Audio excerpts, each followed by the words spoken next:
नमस्कार, आप देख रहे हैं इंडिया वॉइस और मैं हूं आपके साथ स्वीटी दीक्षित। बुलेटिन की शुरुआत करेंगे उत्तराखंड की खबरों के साथ। युवा बेरोजगारों पर हुए लाठीचार्ज और मुकदमों के मामले में कांग्रेस नेता अनुकृति गुसाई ने भी सरकार के खिलाफ मोर्चा खोल दिया है। उन्होंने कहा कि 307 जैसी धाराएं लगाना किसी भी सूरत में सही नहीं कहा जा सकता। युवा रोजगार की मांग कर रहे हैं, लेकिन सरकार उन पर लगातार कार्रवाई कर उनकी आवाज को दबाने का काम कर रही है, जो बताता है कि सरकार किस मंशा के साथ काम कर रही है।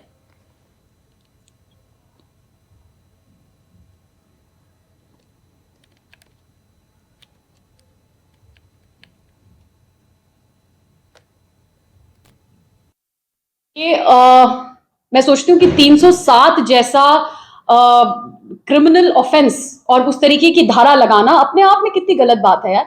आप लोग सब देख सकते हैं, हम लोगों ने देखा, और मैं जब उनसे बात करने गई तो उन बच्चों ने बताया कि लाठियां अगर आप बच्चों पे चलाएंगे, और जिस तरीके से ये कह रहे हैं कि पत्थरबाजी बच्चों ने की, बहुत सी फोटोज ऐसी हैं, बहुत सी सोशल मीडिया में वीडियोज हैं जहां पुलिस वालों के हाथ में भी पत्थर दिख रहा है। उसकी भी तो जांच होनी चाहिए, उस पर भी तो ये पुष्टिकरण दे कि पुलिस वालों के हाथों में पत्थर क्या कर रहा है, ये भी तो ये बताएं। ये देखिए, बच्चों पे ये धाराएं लगाना, छात्रों पे ये धाराएं लगाकर उनको जेल भेज देना आसान चीज है इनके लिए करना, लेकिन आप उसके दूरगामी परिणामों को नहीं देख रहे। कहीं ना कहीं मुझे ऐसा लगता है कि ये चाहते हैं कि उत्तराखंड के अंदर सरकार के खिलाफ बोलने वाला कोई ना हो।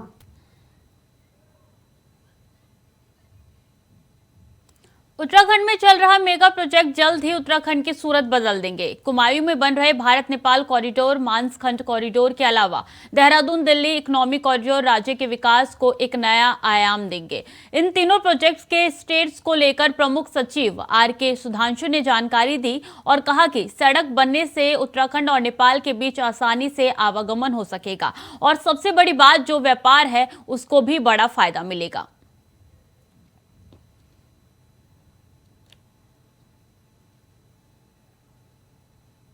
मॉर्थ ने एक लगभग 4 से 4.5 किलोमीटर की मॉर्थ ने एक लगभग 4 से 4.5 किलोमीटर की बनबसा के पास 4 लेन एक सड़क सैंक्शन की है, और इसका सारा फॉरेस्ट लैंड ट्रांसफ़र और वृक्षों का पातन आदि की कार्रवाई सुनिश्चित कर ली गई है। लगभग ये 4-4.5 किलोमीटर है, लगभग 100 करोड़ की सड़क है। सारा कुछ स्वीकृत हो गया, जिससे कि भारत और नेपाल के बीच में खास करके जो परिवहन की बात है, और एक तरह से मैं तो इसको मानता हूँ कि ये एक इकोनॉमी के लिए एक कॉरिडोर का काम करेगा, और इससे उत्तराखंड को बहुत लाभ होगा, उधर नेपाल को लाभ होगा। तो एक जो कहते हैं ना कि फास्ट आवागमन, फास्ट मोबिलिटी कैसे बढ़ सकती है, ये एक बहुत ही महत्वपूर्ण। रानीखेत के थापला गांव में रीजनल आयुर्वेद रिसर्च इंस्टीट्यूट में 2 दिवसीय मर्म चिकित्सक कार्यशाला का शुभारंभ हुआ, जिसमें मुख्य अतिथि doctor Sunil Kumar Joshi, vice chancellor UAU Dehradun ने भगवा धन्वंतरी की वंदना के साथ इनकी मूर्ति के सामने दीप प्रज्वलित कर मालार्पण किया। इस दौरान कई लोग मौजूद थे, जिनका स्वागत विभाग के प्रभारी डॉक्टर अचिंत्य मित्रा की ओर से स्मृति चिन्ह, वैदिक हेल्थ केयर पुस्तक भेंट करने के साथ ही साल ओढ़ाकर किया गया। इस दौरान बिना किसी दवा से शरीर की आंतरिक शक्ति के जरिए शरीर का बेहतर इलाज किया जाना बताया गया।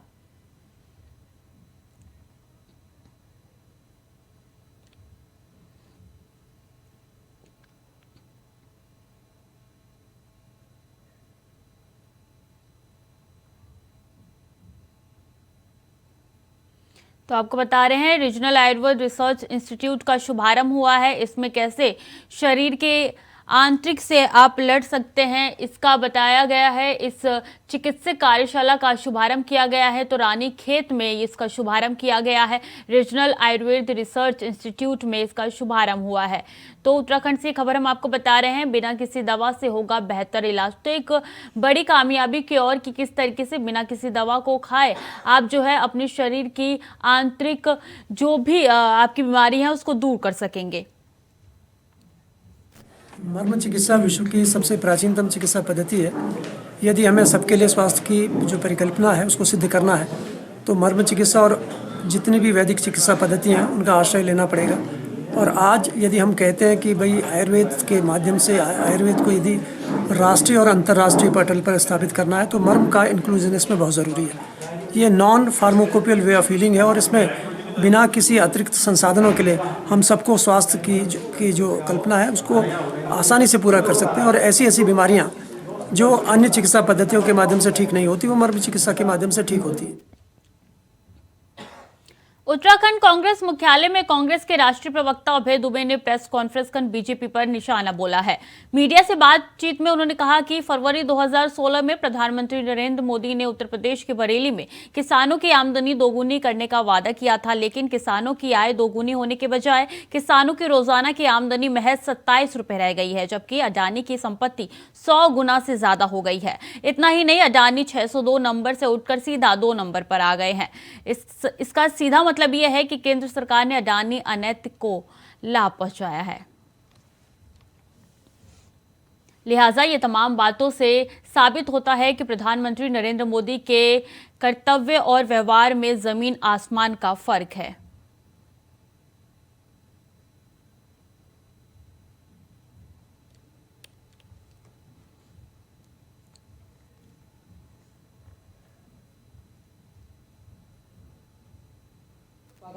नहीं, देखिए, भारतीय जनता पार्टी अभ्यस्त है आरोप लगाने में।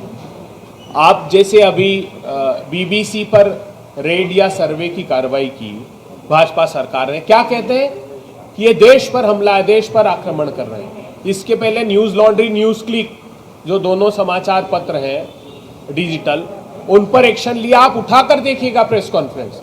उन्होंने कहा कि विदेशी संस्थानों का हाथ है, भारत को बदनाम करने की साजिश है। भीमा कोरेगांव की घटना होती, दलितों पर दमन होता है, ये कहते हैं विदेशों की साजिश है।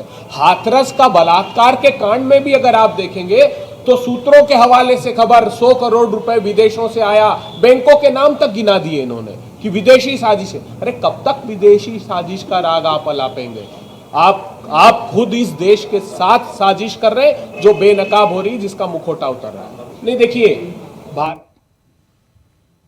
महाशिवरात्रि के पर्व पर लक्सर ट्रक एसोसिएशन की तरफ से हर साल की तरह इस साल भी विशाल भंडारे और सेवा शिविर का आयोजन शिव भक्त कांवड़ियों के लिए किया जा रहा है।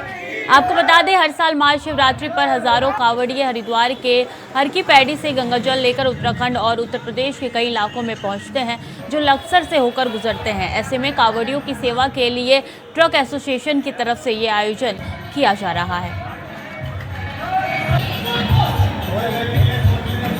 बम बम बम बम बम।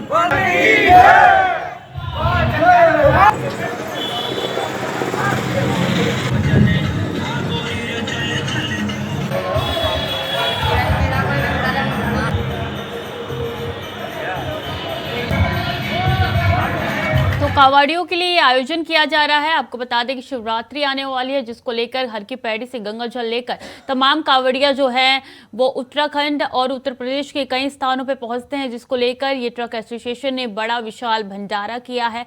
आपको बता दें, हर साल उनकी तरफ से भंडारा किया जाता है, तो कांवड़ियों के लिए यह आयोजन किया जा रहा है। भंडारे सेवा शिविर का आयोजन है। देख सकते हैं किस तरीके से यहाँ पे कांवड़िए जो है भंडारे का आयोजन लेते हुए दिख रहे हैं। आपको बता दें कि लक्सर ट्रक एसोसिएशन की तरफ से यह आयोजन किया जा रहा है। सोमनाथ फौजी है। हम लोग हरिद्वार से और यहाँ निडावली जा रहे हैं, जो मोहाना तहसील में पड़ता है। और बस भोले से भक्ति का भाव में हर साल अपना जल चलाने की इच्छा है। जैसे भोले सबकी सुनता है, श्रद्धा से अपना मांगो, जो भी है अपना कठिन परिश्रम करोगे तो सब कुछ मिलेगा, नहीं तो कुछ। 93 से गठन हुआ है लक्सर ट्रक यूनियन का, और वो आज तक लगातार हम भंडारा ऐसे ही करते आ रहे हैं और निःशुल्क सेवा है सब। इसका पूरा भार जो है लक्सर ट्रक यूनियन उठाती है। क्षेत्र का कोई व्यक्ति अगर कोई दान वगैरह देना चाहे तो दे सकता है, मनाही किसी को नहीं है। बाकी सारा खर्चा जो है लक्सर ट्रक यूनियन ही अपने उससे करती है। 93 से गठन हुआ है लक्सर ट्रक यूनियन का, और वो आज तक लगातार हम भंडारा ऐसे ही करते आ रहे हैं और निःशुल्क सेवा है सब। इसका पूरा भार जो है लक्सर ट्रक यूनियन उठाती है। बीजेपी अल्पसंख्यक प्रकोष्ठ का कार्यक्रम डोईवाला नगर पालिका के वार्ड नंबर 19 में आयोजित किया गया। कार्यक्रम में डॉक्टर बलजीत सिंह सोढ़ी का बीजेपी अल्पसंख्यक प्रकोष्ठ का नगर मंडल अध्यक्ष बनने पर स्वागत किया गया। इस मौके पर बीजेपी के अल्पसंख्यक नगर मंडल के महामंत्री पद पर मुस्लिम समुदाय को शमा खान को नगर मंडल महामंत्री की जिम्मेदारी दी गई। पूर्व राज्य मंत्री करण बोरा ने फूलमाला पहनाकर अल्पसंख्यक प्रकोष्ठ के नवनियुक्त पदाधिकारियों का स्वागत किया। इस दौरान पूर्व राज्य मंत्री करण बोरा ने कहा कि देश के प्रधानमंत्री नरेंद्र मोदी के नेतृत्व में लगातार विकास के कार्य देश में हो रहे हैं। आज बीजेपी बन गई है, समाज के हर वर्ग को बीजेपी से जोड़ने का प्रयास किया जा रहा है।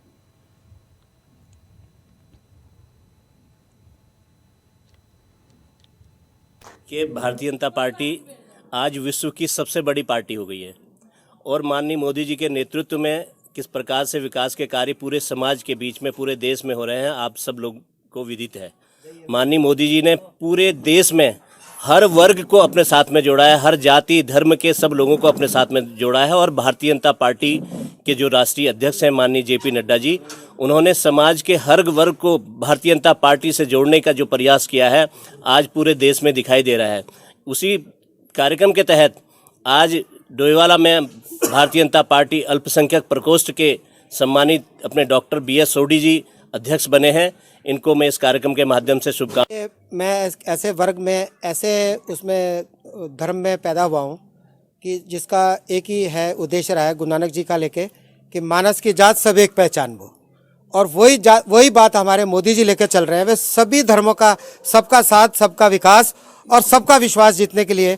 तो मैं चाहता हूं कि हमारे जो मुस्लिम भाई हैं, हमारे अल्पसंख्यक जो लोग हैं, कोई भी डिप्राइव्ड ना रहे किसी भी आगे प्रोग्रेस से। तो उस कड़ी में मुझे जोड़ा है। मैं बड़े अपने मेरे वरिष्ठ साथी हैं, नगीना जी हैं, करण बोरा जी हैं, सब लोगों का साथ लेके मैं अपने सभी वर्ग के लोगों को जो भी मेरे से प्रयास होगा मैं उनके आगे बढ़ने के लिए मैं उनका साथ योगदान दूंगा।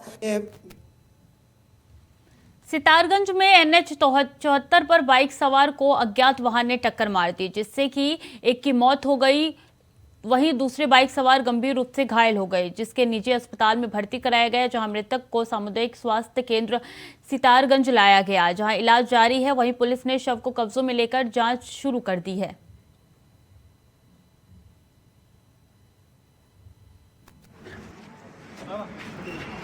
गर्मी है वहाँ पर। देखो अभी हमारे पास जस्ट ये है, आप पता कर लो। बताओ आप पोस्टमार्टम तो शाम को 7:30 बजे एक एक्सीडेंटल केस आया था। इसके सर्वे चोट पे इसे मृत अवस्था में हमारे पास लाया गया है और इसका नाम शानू और इसके पिता का नाम इकबाल। ये सितारगंज में रहने वाला है। इसकी उम्र 30 साल लगभग और सड़क दुर्घटना में मृत अवस्था में आया है। और बाकी हमने पुलिस को सूचना इसकी दे दी गई है। अब पोस्टमार्टम के बाद ये इसकी वक्त हो चला है छोटे से ब्रेक का, जल्द लौट रहे हैं। ब्रेक के बाद एक बार फिर से स्वागत है आपका। रुक करेंगे खबरों की ओर। राज्य में अगले महीने यानी मार्च में 6 तारीख को बजट सत्र प्रस्तावित किया जाएगा। राज्य कैबिनेट की तरफ से भी इस पर मुहर लगाई जा चुकी है, लेकिन सत्र की तारीख तय होते ही कांग्रेस ने सरकार को फिर से गैरसैंण मुद्दे पर घेरना शुरू कर दिया है। देखिए इस पर हमारी खास रिपोर्ट।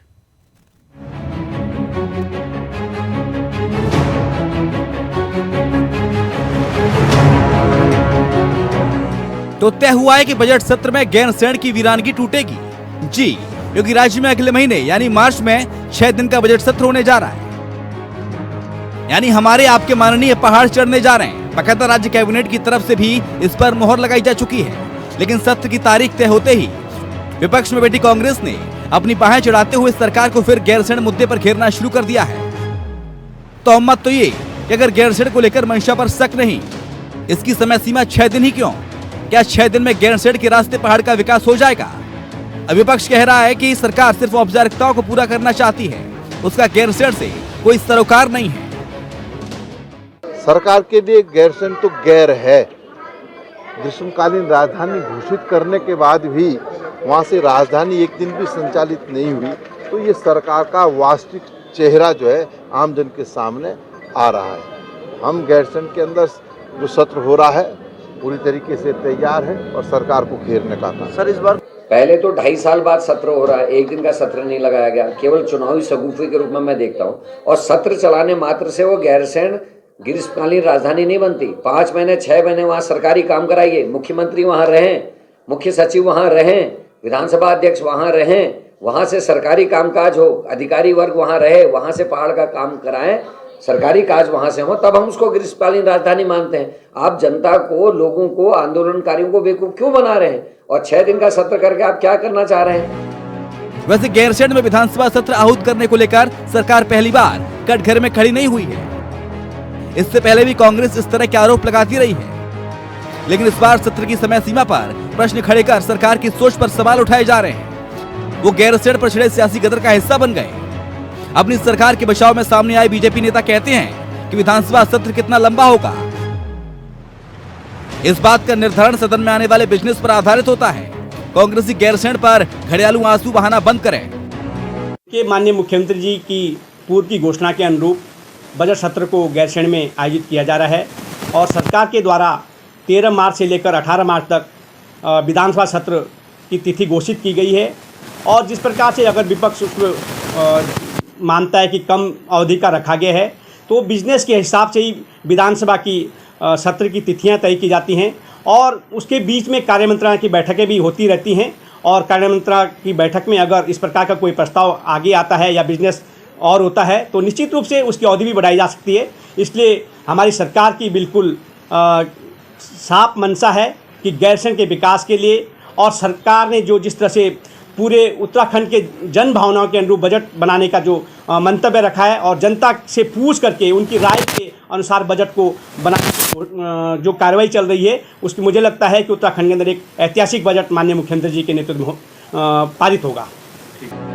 गैरसैंण को लेकर भले ही सरकार की ओर से सत्र आहूत कर वाहवाही लूटी जा रही हो, लेकिन विपक्ष अभी भी सत्र के दिनों को लेकर सवाल खड़े कर रहा है कि आखिरकार जब गैरसैंण के नाम पर सरकार इतने बड़े दावे करती है तो फिर गैरसैंण गैर क्यों होता जा रहा है। Saurabh Bhatia, India voice, Dehradun.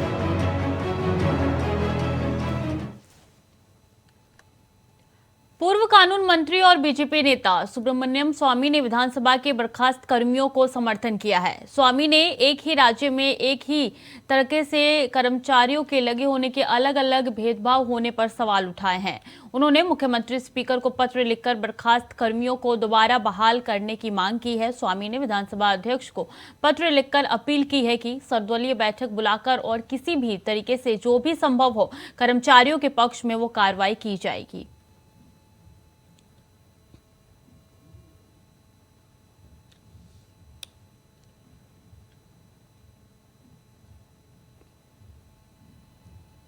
उत्तराखंड के पूर्व मुख्यमंत्री हरीश रावत देहरादून के मैक्स अस्पताल पहुंचे और अपना चेकअप करवाया। हरीश रावत ने अपने हृदय रोग से संबंधित परेशानी को लेकर मैक्स अस्पताल में भर्ती हुए, जिसकी जानकारी मैक्स अस्पताल प्रशासन ने दी।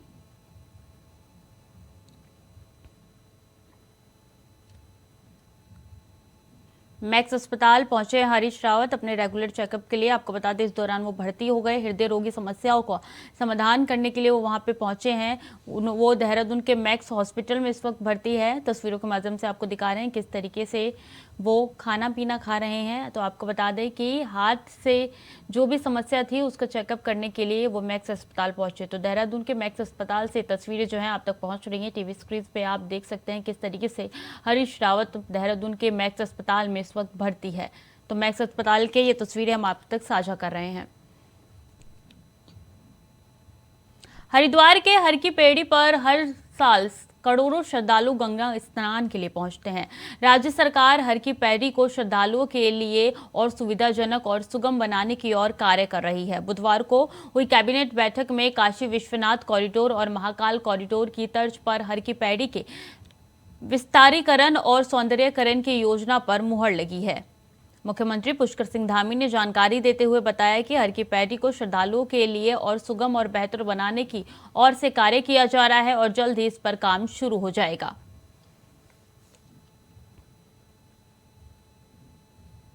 मैं माननीय प्रधानमंत्री जी का धन्यवाद करता हूं कि प्रधानमंत्री जी ने काशी कॉरिडोर बनाया और दिव्य काशी और भव्य काशी आज एक नया स्वरूप ले चुका है, जहां पर भगवान बाबा विश्वनाथ जी के मंदिर में जाने का एक छोटा सा सकरा सा रास्ता होता था, आज वो पूरा हाईवे का रूप ले चुका है। कोई शिव भक्त गंगा जी का जल लेकर महादेव जी को चढ़ाना चाहता था तो चढ़ा नहीं पाता था, वह भी अब रास्ता सीधे ही प्रशस्त हो गया है। उसी प्रकार से महाकाल लोक बनकर देश की जनता को समर्पित हो चुका है, क्योंकि माँ गंगा का तट हरिद्वार यह भी जो है एक हमारा मैं कहूँ कि विश्वव्यापी स्थान है, इसका भी एक कॉरिडोर बनना चाहिए।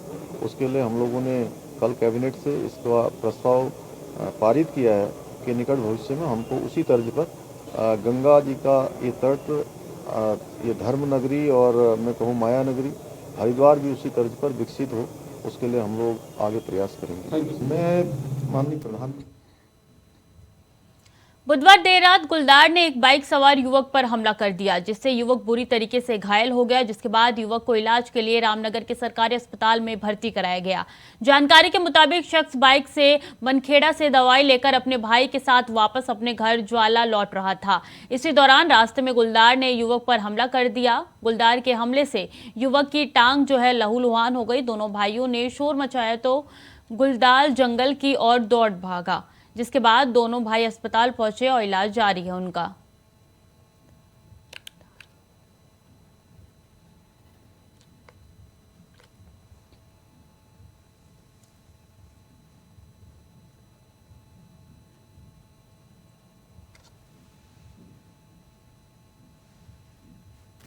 ज्वालावन क्षेत्र है हमारा। ज्वालावन में हमारा एक वन निगम को हमारी लॉट दी हुई है, लॉट में काम चल रहा था, तो वहीं पे कुछ थे, कुछ आदमी थे जो कि लॉट में काम कर रहे थे, उन्हीं के ऊपर हमला किया है। उसके बाद हमला करके वो भाग गया, एकदम वहां पर रुका नहीं है।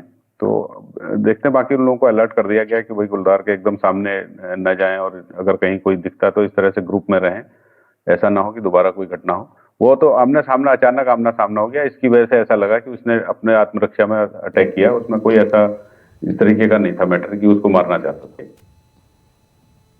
विश्व प्रसिद्ध पर्यटन केंद्र ओली की ढलानों पर बर्फ कम होने के कारण 24 से 26 फरवरी को होने वाले नेशनल रिस्क चैंपियनशिप का आयोजन टल गया है। उत्तराखंड स्नोबोर्ड एसोसिएशन के सचिव प्रवीण शर्मा ने बताया कि विश्व परिषद पर्यटन केंद्र ओली में हिम क्रीड़ा प्रेमियों के लिए राष्ट्रीय स्तर पर बर्फीले खेलों का आयोजन होना था, लेकिन बर्फबारी कम होने के कारण ओली की ढलानें सफेद नहीं हो सकी, जिस कारण से यह आयोजन जो है वो टल गया है। पिछले 2 महीनों से ओली में इन बर्फीले खेलों की तैयारी कर रहे एथलीटों के चेहरे भी लटक गए हैं। खेलों की तैयारी कर रहे खिलाड़ियों का कहना है कि बर्फ कम होने से उनका उत्साह जो है वो टूट गया है और पिछले 2 महीनों से जो भी मेहनत कर रहे थे उन पे पानी फिर गया है।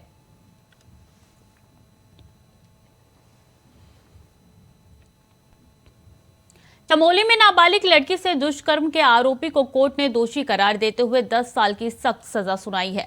सजा के साथ ही आरोपी पर 60,000 का अर्थदंड भी लगाया गया। जिला एवं विशेष सत्र न्यायाधीश धनंजय चतुर्वेदी की अदालत ने यह सजा सुनाते हुए अर्थदंड अदा न करने पर 6 महीने अतिरिक्त साधारण कारावास का भी दंड दिया है।